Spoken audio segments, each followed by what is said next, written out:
नमस्कार प्रिय दर्शकों, मैं यशराज तिवारी आप सभी का बहुत बहुत स्वागत करता हूं प्रोफेशनल एस्ट्रोलॉजी पर। आज मैं आप सभी के सम्मुख उपस्थित हुआ हूं द एस्ट्रोलॉजी शो के एपिसोड नंबर 9 को लेकर।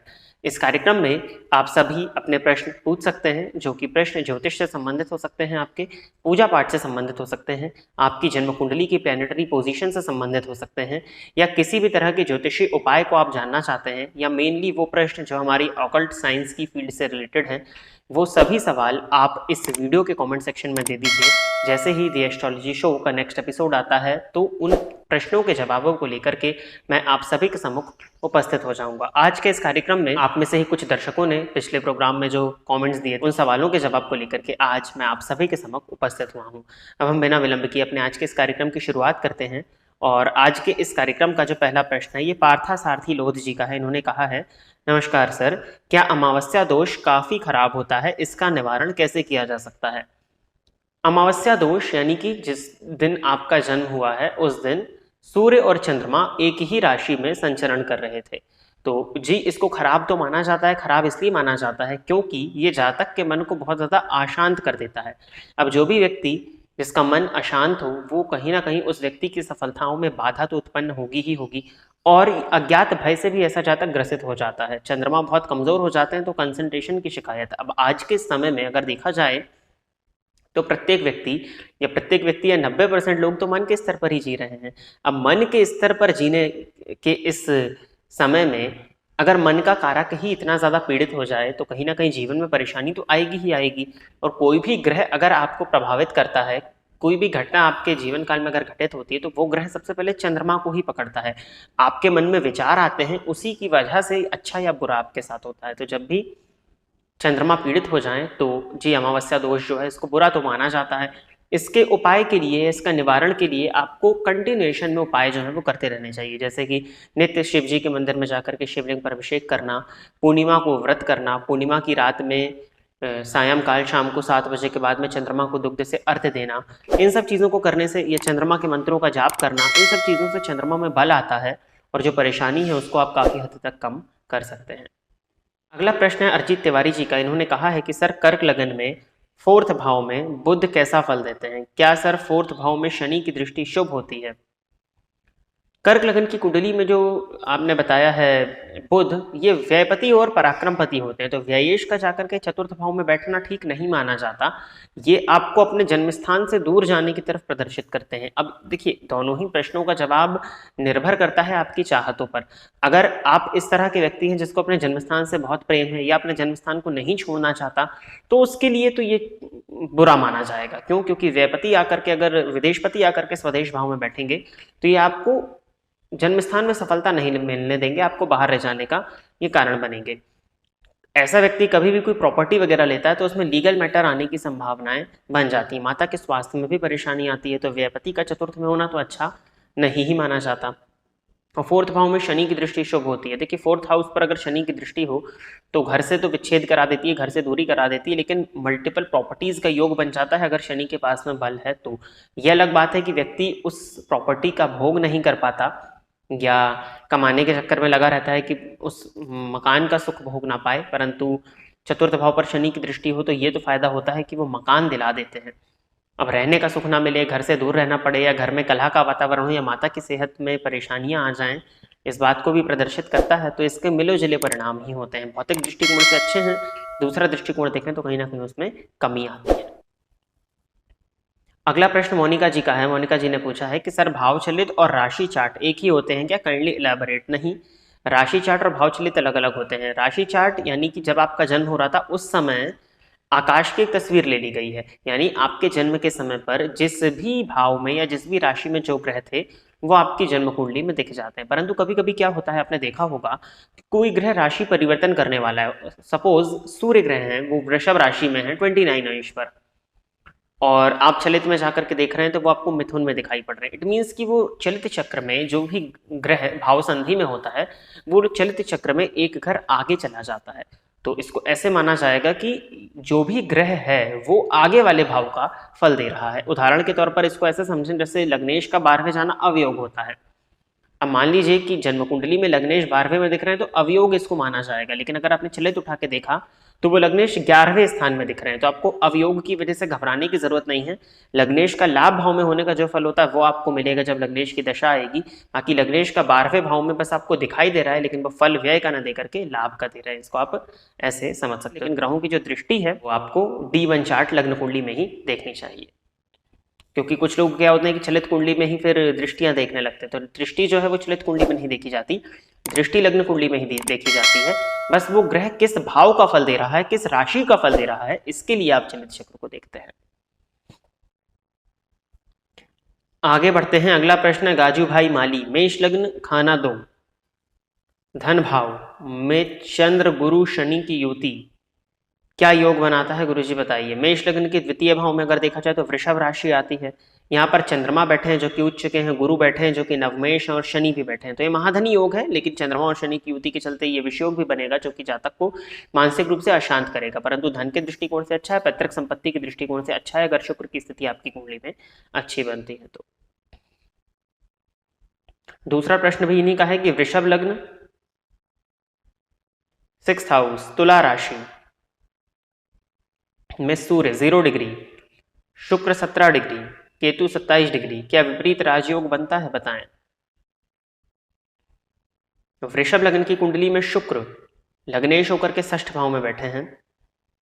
तो आप शुक्र के द्वारा बनने वाले विपरीत योग की चर्चा कर रहे हैं कि वृषभ लग्न की कुंडली में 6th भाव का स्वामी शुक्र 6th भाव में ही बैठा है। तो ये विपरीत योग से ज्यादा कहीं ना कहीं ये आप नहीं समझते कि लग्नेश 6th में बैठे हैं तो 6th भाव से संबंधित परेशानियां होंगी। शुक्र का 6th में होना ठीक है, और अगर आप अच्छे फल की बात कर रहे हैं तो हाँ अच्छे फल तो मिल जाएंगे, लेकिन इसको विपरीत राजयोग की श्रेणी में मत रखिए।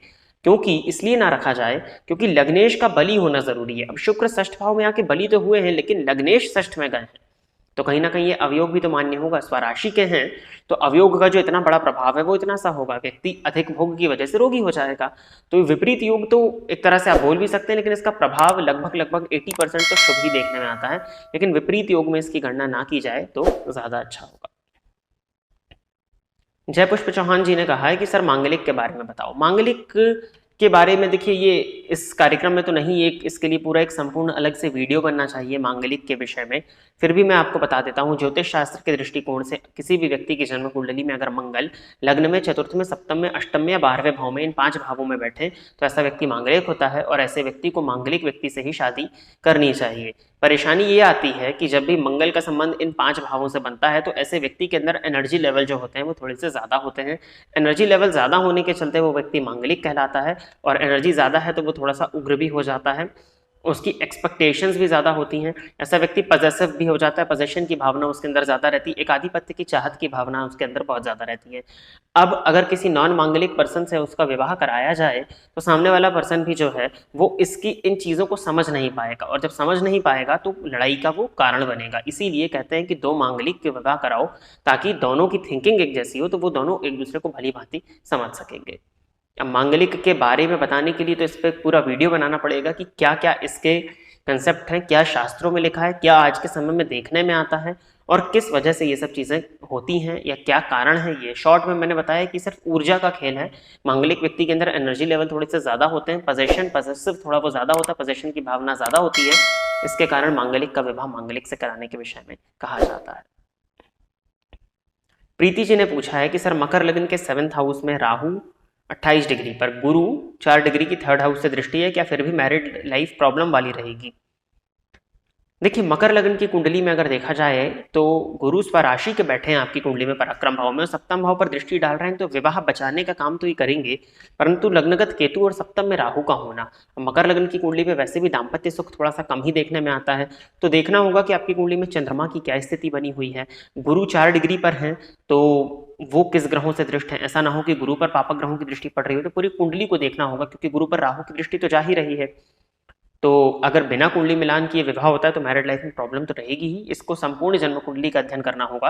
वैसे सप्तम भाव पर गुरु की दृष्टि होते विवाह बचाने का प्रयास करते हैं, परंतु गुरु में भी खुद बल होना चाहिए।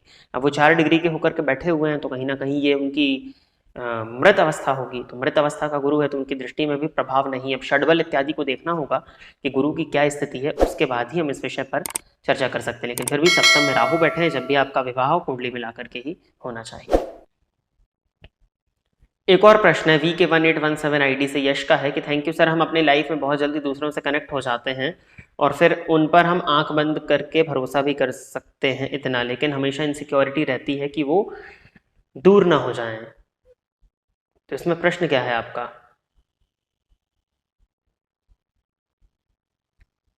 तो आप बताना चाह रहे हैं कि आपके साथ में होता है और फिर हमेशा आप इनसिक्योर हो जाते हैं कि वो आपसे दूर ना हो जाएं। तो ये तो आप ही के अंदर की कहीं ना कहीं कमी है। आप किसी दूसरे पर्सन में परमानेंट हैप्पीनेस की तलाश कर रहे हैं। तो इस दुनिया में परमानेंट तो कुछ होता ही नहीं है। अब परमानेंट कुछ नहीं होता है, इसका सबसे बड़ा उदाहरण है कि इस वीडियो को देखते समय जो सांस आपने अंदर किया उसकी कोई गारंटी नहीं है कि वो बाहर आएगा भी या नहीं। तो इस दुनिया में कुछ भी परमानेंट होता नहीं है। अगर आप परमानेंट मान करके चलेंगे तभी आप इनसिक्योर हो रहे हैं। तो इस चीज़ को आप अपने अंदर बैठा लीजिए कि इस दुनिया में कोई भी चीज़ परमानेंट नहीं होती है। परमानेंट सिर्फ एक ही चीज़ होती है, वो है आपकी जो भक्ति है या जो साधना है। सच्चिदानंद कहा जाता है ना, वो इसीलिए कहा जाता है कि परमानेंट हैप्पीनेस आपको भगवान के पास ही मिलती है। बाकी आप अदर चीज़ों में अगर परमानेंट हैप्पीनेस को ढूंढेंगे तो वो तो आपको नहीं मिल पाएगी। जो भी चीज़ें हैं, आपको ये चीज़ का हमेशा ध्यान रखना है कि जो भी चीज़ें आप कर रहे हैं या जो भी आपके पास है या जो भी आपके पास आने वाला है, वो सब चीज़ें टेम्परेरी हैं। एक छोटा सा रोल है जो आप निभा रहे हैं, उस रोल को निभाने के बाद आप निकल जाएंगे। तो ये सब चीज़ें टेम्परेरी ही हैं। तो हर चीज़ को टेम्परेरी मान करके अगर आप चलेंगे तो आप इतना ज़्यादा इनसिक्योर भी नहीं होंगे और इतना ज़्यादा परेशान भी नहीं होंगे। तो ये मानने का खेल है। जैसा पहला प्रश्न आया था, चंद्रमा पीड़ित हो तो क्या होता है, ये आपका मन पीड़ित है। तो आप किसी चीज़ से बहुत ज़्यादा जुड़ने की या किसी व्यक्ति से जुड़ करके आप अपनी खुशी को तलाश रहे हैं। तो आपको सबसे पहले तो ये छोड़ना होगा, ये हर चीज़ें टेम्परेरी हैं। तो अपने मन में पहले तो इस चीज़ को बैठा लीजिए कि हर चीज़ टेम्परेरी है। परमानेंट हैप्पीनेस की तरफ जाना है तो ध्यान करना होगा उसके लिए तो आपको। और ये चीज़ तो गलत है, इसको आपको सुधारना होगा, क्योंकि आप कलयुग में जी रहे हैं, ना कि सत्य या त्रेता में कि आप आंख बंद करके किसी पे भी भरोसा कर सकते हैं। आज का समय ऐसा नहीं है कि आप आंख बंद करके किसी पे भरोसा करें। आंख बंद करके किसी पर भरोसा करना अर्थात अंधविश्वास ये होता है। तो इसको विश्वास करना तो नहीं कहेंगे।